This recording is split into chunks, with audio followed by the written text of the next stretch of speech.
تشکر کے احساسات سے آنکھیں نم ہو گئیں۔ مجھے تم پر فخر ہے نادیہ، تم بہت اچھی بہن ہو۔ باجی کے محبت بھرے ان چند لفظوں نے اسے ہواؤں میں اڑا دیا تھا۔ تعریف کسے بری لگتی ہے، اور پھر باجی تو دل کھول کر مقابل کو سراہتی تھیں۔ انہوں نے اس کی ان پوشیدہ خوبیوں کی بھی تعریفیں کی تھیں جو کہ نادیہ کی نگاہوں سے بھی اوجھل تھیں۔ ان تعریفوں کا کچھ تو حق ادا کرنا تھا۔ اس نے مشین لگا کر ہفتہ بھر کے کپڑے بھی دھو دیے۔ سچ نادیہ، جو بات تم میں ہے وہ صبا میں بالکل نہیں۔ وہ بہت باتونی لڑکی ہے، جبکہ تم انتہائی کم گو، معصوم، نازک اور خوبصورت لڑکی ہو۔ جس گھر میں بھی جاؤ گی اجالے بکھیر دو گی۔ ہر طرف بڑا ہی خوش نصیب ہوگا تمہارا ہم سفر، جسے تم جیسی دلکش اور منموہن سی دلہن مل جائے گی۔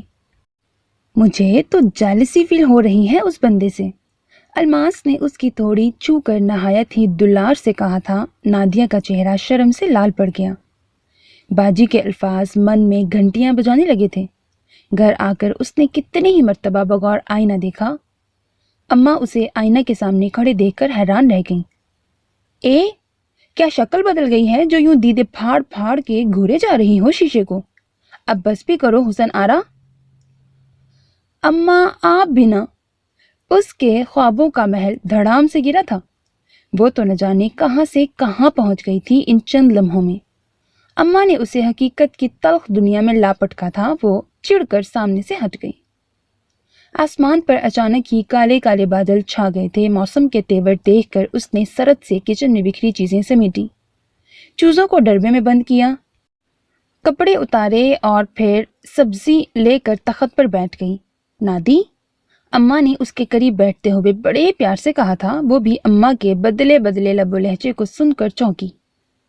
کاظم کی ماں آج پھر آئی تھی۔ میں نے سوچنے کے لیے وقت مانگا ہے۔ دیکھ بیٹی، میں تیری ماں ہوں، اچھا ہی سوچوں گی نا تیرے لیے، اور پھر لڑکا بہت اچھا ہے۔ اس کی ماں کو نیک کرانے کی، پیار کرنے والی بچی چاہیے۔ میلاد میں دیکھا تھا انہوں نے تمہیں، بہت پسند آئی ہو تم کاظم کی بہنوں کو، اسی لیے تو انہوں نے دہلیز پکڑ رکھی ہے ہماری، ورنہ کاظم کے لیے رشتوں کی کمی تو نہیں۔ خوبصورت ہے، پڑھا لکھا، اتنی اچھی نوکری ہے اس کی۔ نجف کہہ رہا تھا کہ خالہ اس سے بہتر رشتہ نہیں مل سکے گا ہمیں اپنی نادی کے لیے۔ اماں، آپ کو کیا جلدی ہے مجھے اس گھر سے نکالنے کی؟ ان کی پوری بات سن کر وہ غصے سے بولی۔ اماں نے خفگی سے اسے گھورا۔ تیری عقل گھاس چرنے چلی گئی ہے۔ اس نے سبزی کی ٹوکری اٹھائی اور باورچی خانے میں گھس گئی۔ اماں نے اس کے تیور دیکھ کر سر پیٹ لیا۔ اگلے دن وہ صبح صبح ہی باجی کی طرف چلی گئی تھی۔ باجی کے پوچھنے پر اس نے اماں کے ارادے سے آگاہ کر دیا۔ باجی نے تعصب سے سر ہلایا۔ صاف انکار کر دو نادیہ، تم کہاں اتنی لمبی چوڑی سسرال کو بھگتاتی پھرو گی؟ 7 نندیں، اللہ کی پناہ۔ الماس نے کانوں کو ہاتھ لگاتے ہوئے اسے دہلایا۔ اماں میری بات کہاں مانے گی؟ وہ آہستگی سے منمنائی اور سلیب پر رکھا ہرا دھنیا نوچنے لگی۔ میرا تو دل تمہیں ہمیشہ کے لیے اپنے پاس رکھنے کو تھا، تم سے دوری کا خیال ہی آسردہ کر دیتا ہے مجھے، مگر اب۔ الماس کی آواز بھیگ گئی تھی، جبکہ نادیہ نے بھی کچھ چونک کر انہیں دیکھا تھا۔ انہوں نے پیاز کاٹ کر آنسو صاف کیے۔ اف، میں بھی کن باتوں میں الجھ گئی ہوں۔ گھڑی کی طرف دیکھ کر انہوں نے ماتھے پر ہاتھ مارا۔ دیگچی چولہے پر چڑھا کر کیبنٹ کھولا تو چاولوں کا ڈبہ خالی نظر آیا اور کوکنگ آئل بھی تقریباً ختم تھا۔ الماس کی پریشانی 2 چند ہو گئی۔ یہ تاری نہ جانے کہاں نکل گیا ہے، اب میں کسے بھیجوں مارکیٹ؟ جھنجھلاتے ہوئے الماس نے دیگچی چولہے سے اتار کر سلیب پر پٹکی۔ میں اپنے گھر سے لے آتی ہوں تیل۔ نادیہ نے فوراً اپنی خدمات پیش کی۔ الماس کو اس پر ٹوٹ کے پیار آ گیا تھا۔ تم اتنی گرمی میں؟ الماس نے جان بوجھ کر بات ادھوری چھوڑ دی۔ نادیہ بیرونی دروازے تک پہنچ گئی تھی۔ الماس نے کھڑکی میں سے ہانک لگائی۔ تھوڑے سے چاول بھی لیتی آنا، کرن کے لیے کھچڑی بنا دوں گی۔ جی اچھا، وہ بھی بلند آواز میں چلائی تھی۔ الماس مطمئن ہو گئی۔ گیٹ پر کھڑی گاڑی کو دیکھ کر اس نے برا سا منہ بنایا تھا۔ تن فن کرتی اندر آئی تو اماں سے سامنا ہو گیا۔ وہ شاید اسے ہی بلانے آ رہی تھیں۔ حلیہ درست کر کے اندر آؤ۔ خشمگی نگاہوں سے اسے گھورتے ہوئے وہ پلٹ گئی تھیں۔ اس نے اماں کے بیٹھک میں جانے کے بعد اطمینان کا سانس لیا اور پھر سٹور میں گھس گئی۔ چاول نکال کر اس نے اسٹور کو تالا لگایا اور کچن میں آ کر کوکنگ آئل پیالے میں نکالا۔ دروازے میں کھڑی اماں اس کی ساری کاروائی دیکھ چکی تھی۔ جو ہی وہ پلٹی، اماں کو دیکھ کر رنگ فک ہو گیا تھا اس کا۔ وہ اماں، میں نادیہ ہکلا کر رہ گئی تھی۔ اماں کے پیچھے اور بھی چہرے نمودار ہوئے۔ اس نے بمشکل پھنسی پھنسی آواز میں سلام کیا۔ اسی پل حسن دوڑتا ہوا آ گیا تھا۔ خالہ لے بھی آئے چاول، امی انتظار کر رہی ہیں۔ وہ معذرت کرتی ہوئی حسن کے پیچھے نکل گئی تھی۔ اماں کا سر مارے شرمندگی کے جھک گیا۔ انہیں یہ رشتہ بھی ہاتھوں سے نکلتا محسوس ہو رہا تھا۔ وہ سوچ رہی تھی کہ ابھی راحیلہ بیگم ان کی بیٹی کی بد تہذیبی پر باتیں سناتی، معذرت کے چند کلمات کہہ کر چلی جائیں گی۔ منوں کے حساب سے بوجھ ان کے کندھوں پر آ گرا تھا۔ بہت ہی احساس کرنے والی بچی ہے آپ کی، راحیلہ بیگم نے کہا بھی تو کیا؟ انہیں اپنی سماعتوں پر دھوکے کا گمان ہوا تھا۔ مارے خوشی کے آنکھیں جھلملا گئیں۔ انہوں نے جلدی سے اپنے تاثرات چھپائے۔ اب مزید انتظار نہ کروائیں خالہ جان ہمیں، کاظم کی بڑی بہن بہت خوش دلی سے بولی۔ جمعے کے مبارک دن ہم انگوٹھی پہنانے آئیں گے۔ انہوں نے کھڑے کھڑے ہی سب کچھ طے کر لیا تھا۔ اماں کا سر اسپات میں ہلتا چلا گیا۔ نادیہ جان بوجھ کر دیر سے آئی تھی۔ مہمان جا چکے تھے اور وہ جانتی تھی کہ اماں اسے نہیں بخشیں گی، مگر گھر آ کر وہ چونک اٹھی تھی۔ اماں کا خوشگوار موڈ دیکھ کر انہوں نے نہ اسے جھڑکا نہ غصہ کیا، زیر لب مسکراتے ہوئے اپنے کاموں میں مصروف رہیں۔ شام کو ابا آئے تو اماں نے اسے چائے بنانے کا حکم دے دیا۔ ابا نے کبھی اس وقت چائے نہیں پی تھی۔ وہ جلتی بنتی کچن کی طرف چل دی۔ رات تک اسے اماں کے مارکے کی خبر مل گئی تھی۔ اس کی اور اماں کی خوب جھڑپ ہوئی۔ اس نے غصے سے کھانا بھی گول کر دیا۔ رات بھر بھوکی پیاسی روتی رہی۔ صبح اٹھ کر الماس باجی کو اماں کی کارروائی کی سب سے پہلے رپورٹ دی۔ باجی نے صبا کو بھی بلوا لیا تھا۔ دونوں نے مل کر اسے خوب تسلیاں دلاسے دیے۔ وہ سوں سوں کرتی سنتی رہی۔ آج اس کا باجی کی طرف رہنے کا ارادہ تھا۔ وہ اماں کو بتا کر آئی تھی کہ وہ اب ان کے گھر نہیں رہے گی۔ اماں اس کے بچپنے پر بھنا اٹھی تھی، تاہم کہا کچھ نہیں۔ جانتی تھی کہ وہ 2 گھڑی کا غصہ ہے اس کا۔ سارا دن وہ باجی کے ساتھ مصروف رہی۔ شام کو محسن بھائی خوب لدے پندے آ گئے تھے۔ نادیہ چائے بنا لاؤ، محسن بھائی نے اسے آواز دی۔ وہ اٹھ کر چائے بنانے چل دی۔ بڑے ہی خوشگوار ماحول میں چائے پی گئی۔ رات کو اس نے خوب محنت کر کے دال چاول بنائے۔ کرن کی فرمائش پر ٹرائفل بھی تیار کیا۔ وہ بچوں کے ساتھ لڈو کھیل رہی تھی جب طارق چلا آیا۔ نادیہ کی پیشانی پر بل پڑ گئے۔ وہ اٹھ کر جانے لگی جب طارق نے اسے روک لیا۔ ادھر آؤ۔ وہ اسے بازو سے پکڑ کر صحن میں لے آیا تھا اور پھر زینے کی طرف بڑھنے لگا۔ نادیہ نے گھبرا کر اس سے بازو چھڑوانے کی کوشش کی۔ برآمدے میں پہنچ کر اس نے اپنے کمرے کا دروازہ کھولا۔ کبوتروں کی گندی ہبس اور بدبو نے ایک ساتھ حملہ کیا تھا۔ نادیہ نے ناک دبا کر اسے گھورا۔ کیوں لائے ہو مجھے یہاں؟ وہ غصے سے چیخی۔ آہستہ بولو، طارق نے نرمی سے ٹوکا تھا اور پھر بدرنگ سی قمیض کی جیب سے چھوٹا سا ٹیپ ریکارڈر نکال لایا۔ وہ حیران نظروں سے اسے دیکھنے لگی تھی۔